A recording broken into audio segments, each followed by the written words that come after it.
Hey everyone, welcome to a new episode of Road to Champion, a series in which we take a different skill / mechanic, train it for 2 hours over 5 days and see what it does to our rank. Last time we did defending and we went up an incredible 1 division, yay! Today we'll be doing something a little bit more flashy, which is shooting, and let me just say, this episode is full of some ups and downs. A lot of crazy stuff happened, so without any further ado, let's get right into it. So the first hour on day 1 was spent with these 2 training packs.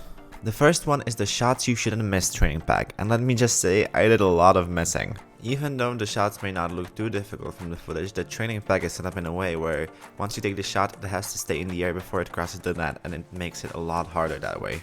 The second training pack is the consistency shooting pack. It's a bit easier since it does allow the ball to touch the ground once you hit the shot, but it's still very useful, so I would recommend giving this one a go. The second hour was spent on the protein wall training pack. I feel like my wall play is quite lacking in comparison to my teammates, so I wanted to spend a little bit more time training my wall shots, and this training pack is really good. It also helped me to train my aerial, and it's honestly a lot of fun to do, so yeah. After that it was time for the games, and I unfortunately lost the first game, but the second game was kind of nuts. It was a back and forth game with goals on both sides, but with 10 seconds to go, me and my teammate were losing by a goal.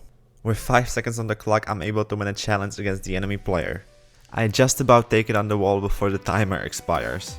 Now, I quickly noticed that there's nobody in their enemy net, so with a last ditch effort, I take the shot. Not only does the opposing team need to miss the save, the shot also cannot touch the ground. It has to be perfect. The first happened as the enemy is not able to make the save. All that is left is for the ball to not hit the floor. And it does. Or does it? Even though the ball touches the ground, it somehow counts as a goal. You know, I don't really understand this, but you know what? I'll take it. The enemy team puts up a valiant effort in overtime, but we're just about able to squeeze the win. Overall, on day 1, we played a total of 5 games, won 3 and lost 2, staying in the same division. Not too bad. On day 2, I tried out this ground shots training pack.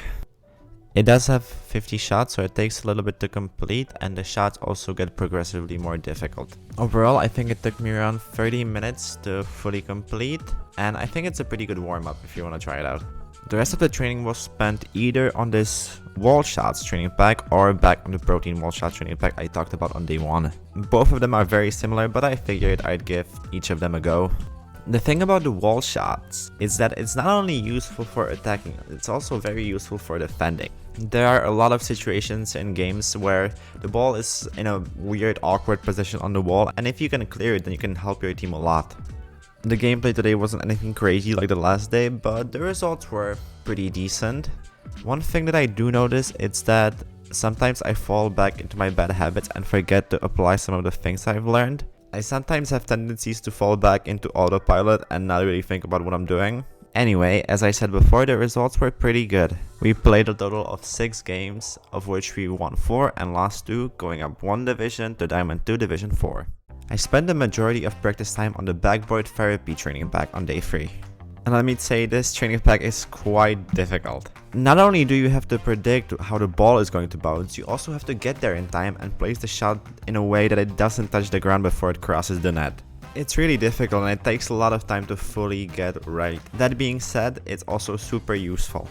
Because if you're gonna be going for these shots in games, you have to hit them, because otherwise you're going to most likely concede a goal on the counter attack. Okay, I'll be honest with you, I only played 2 games on this day. I didn't have a lot of time, but let me say they were definitely worth it, I think.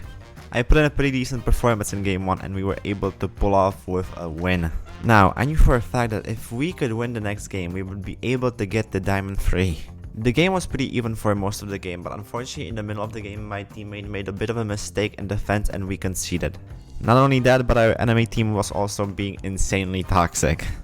Thankfully, with about 30 seconds left, I was able to utilize a bit of a scrappy situation and equalize. And in overtime, my teammate pulled off a nice little move and we were able to win the game again.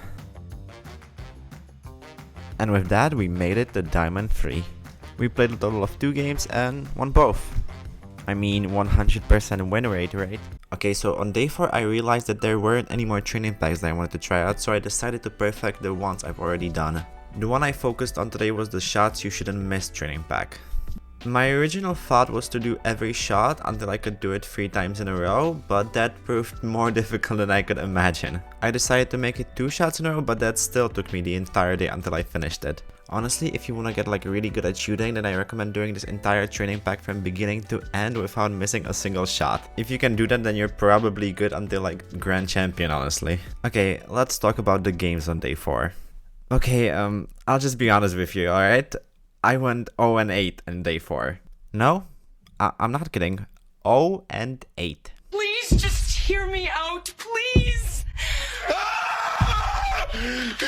The worst part about it is that for the first half of the games, I didn't even play badly. I was playing pretty good Rocket League for my standards, but it just wasn't my day. After all was said and done, we played a total of 8 games, of which we lost all of them. Going from Diamond 3 Division 1 to Diamond 2 Division 2. Just like that, all progress gone in one day. Okay, so on day 5, I decided to try to perfect the consistency shooting training pack. Honestly, there isn't much to say. The training pack is a little bit longer, so I wasn't able to completely finish it, but it is a bit easier due to the fact that it does allow your shot to hit the ground before crossing the net. Okay, so on day 5, thankfully, a bit of a miracle happened. So I was able to win my first game, and not only that, I felt that my teammate and me were doing pretty well together, so I decided to team up with him, because, I mean, why not? And thankfully, it was an amazing decision. Me and him did super well together. Not only that, I felt like my shooting was probably the best ever since I started playing Rocket League. There were certain games where I felt like I couldn't miss a single shot and I was just putting everything in. It was honestly completely ridiculous. I feel like it sometimes takes a little bit of time for the training to sink in, like 2 or 3 days after you did all of the hard work, then you can finally start feeling the progress in your gameplay, or at least that's how it is for me. At the end of day 5, we played a total of 7 games, of which we won 6 and only lost 1. Yeah, it was honestly really good. We weren't able to completely offset the previous horrible day, but you know what? I'll take it for what it is. If we put all of these days together, we played a total of 28 games, of which we won 15 and lost 13. The results don't look that impressive, but I think that's mainly due to the fact that I had that one very bad day. It would have been a lot better without it, but you know, it is what it is. In conclusion, I think training shooting was definitely worth it. I would say that the biggest difference right now is that I'm able to put shots on goal much more often and make the enemy team contest it. This can result in a lot of pressure, and often my teammate is just able to put the rebound in and I don't have to score directly for me to have like a big impact on the game. Another thing that I noticed is that now I'm quite faster in front of the goal, so I just get a lot more opportunities to take shots because I'm just there quicker than the opposing team. Overall, I think training shooting is probably one of the most important things you can train, and I would super recommend it if you're trying to rank up in Rocket League. Anyway, that's about everything for this video. I thank you all so much for watching. If you enjoyed the video, then please consider subscribing and liking. It would be greatly appreciated, and I'll see you next time, guys. Bye!